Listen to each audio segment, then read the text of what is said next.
Hi, my name is David Bertley. I'm the CEO and founder of 360 in 360 Immersive Experiences, and I'm delighted to be presenting to you on this Global Learn Day 2018. It's quite a few years since I presented last at Global Learn Day, but I have some very happy memories of previous Global Learn Days and my time with my friend John Hibbs.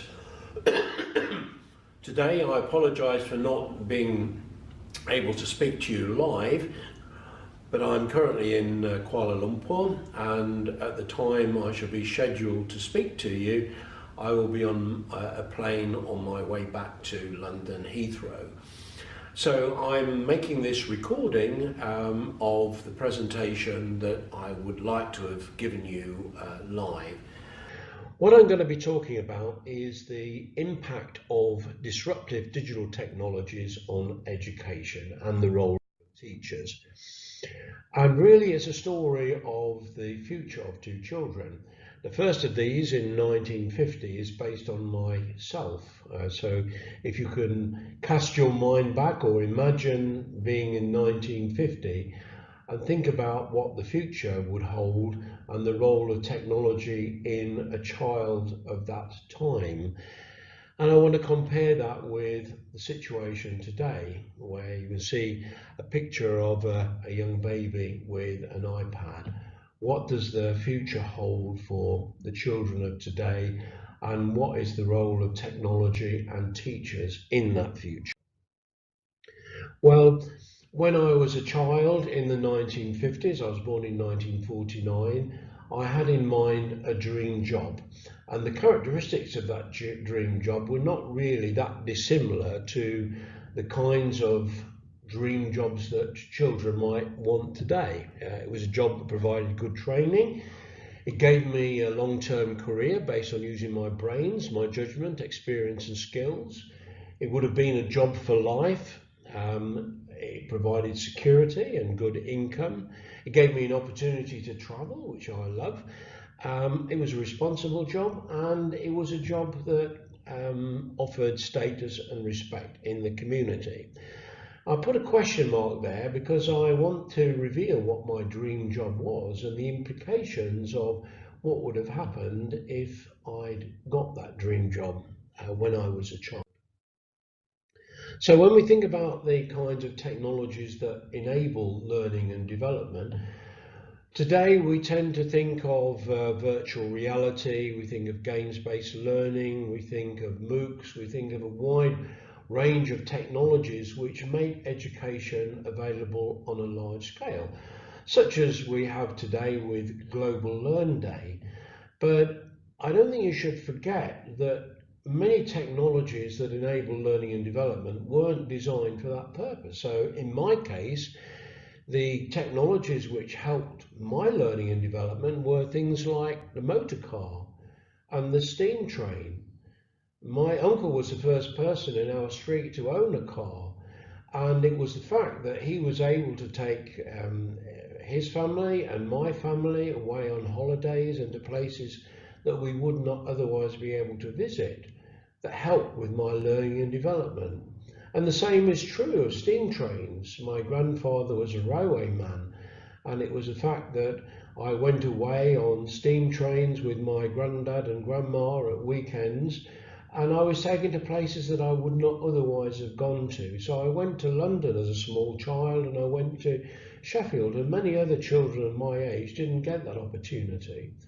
And there was telecommunications as well, and the old-fashioned telephone box.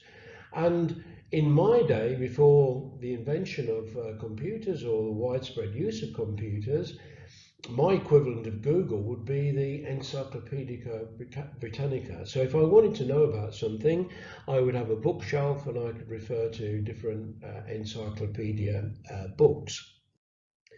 And when I was growing up, we did not have a television set in our house until I was about 5 years old. And then it was a black and white monochrome television, and television wasn't broadcast 24 hours a day as it is now. It was black and white, and it was a very small screen, but it did open me up to new experiences and television programs which shaped my development. But the real influences on my life were teachers, and one particular teacher was a Mrs. Derbyshire.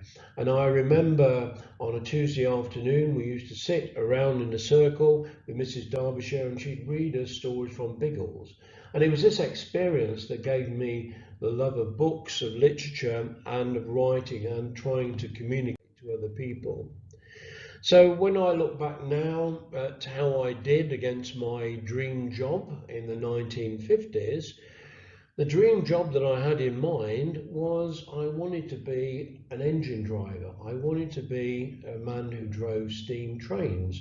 And this was a respected professional job that required a lot of skill. And in my young days, I didn't really envisage a time when there would not be steam trains. And so for me, it would have been a secure future. But if you look today, here I am in Kuala Lumpur. We have the Mass Rapid Transport, MRT system, where there are no drivers at all. It is all controlled by robotics and the Internet of Things and sensors. So the dream jobs of the 1950s no longer exist, or they exist in a different form with a different level of skills required.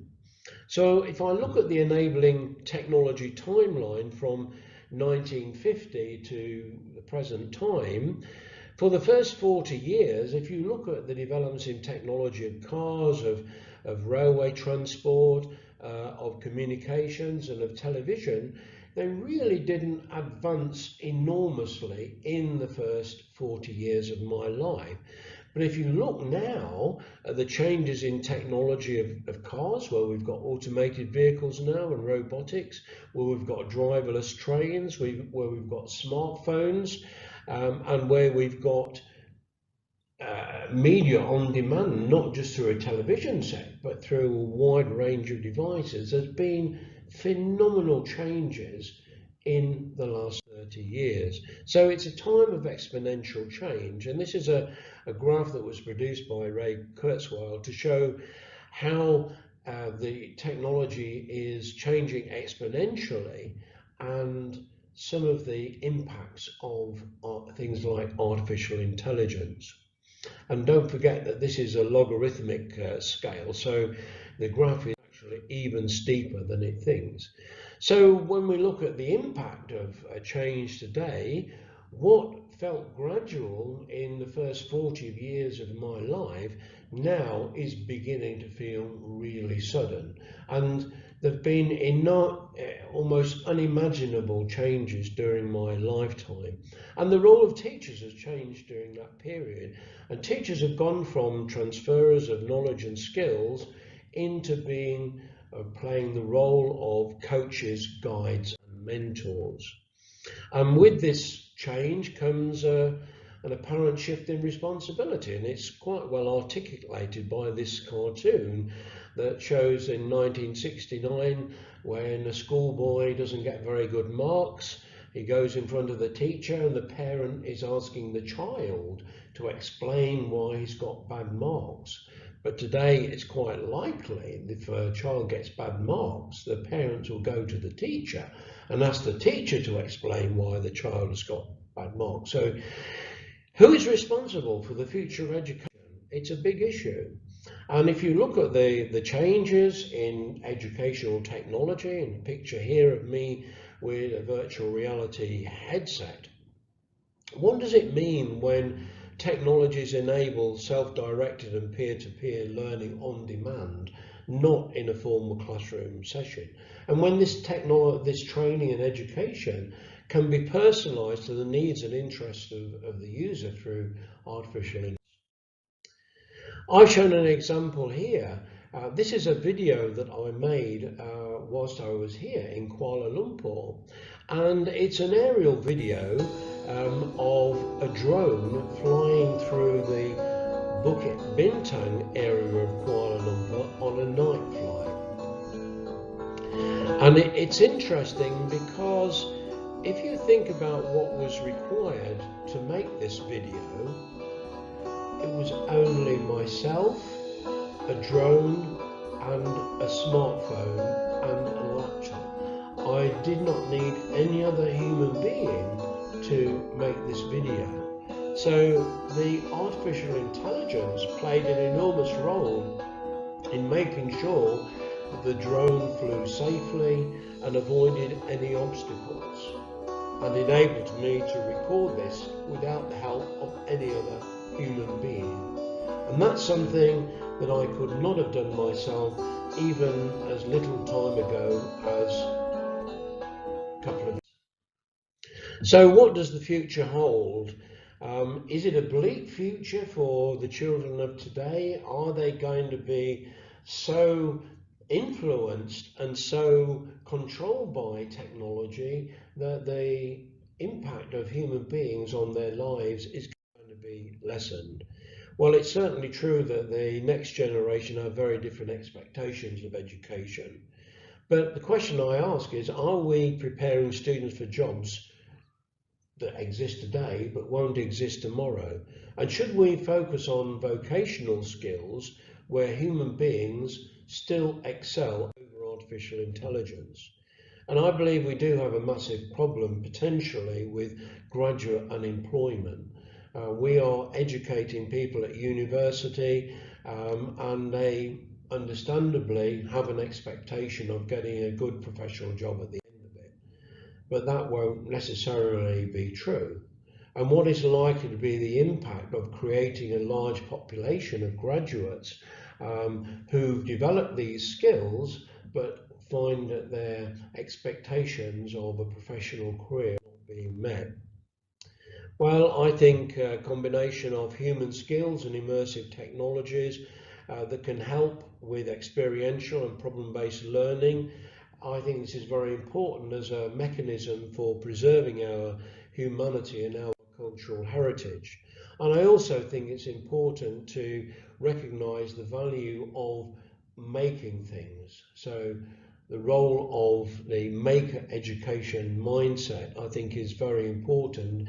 And it's not a bad thing to think about going back to the future, not to the days of the Meccano set when I was young, but certainly things like the Arduino and getting groups of children to collaborate on making their own robots devices.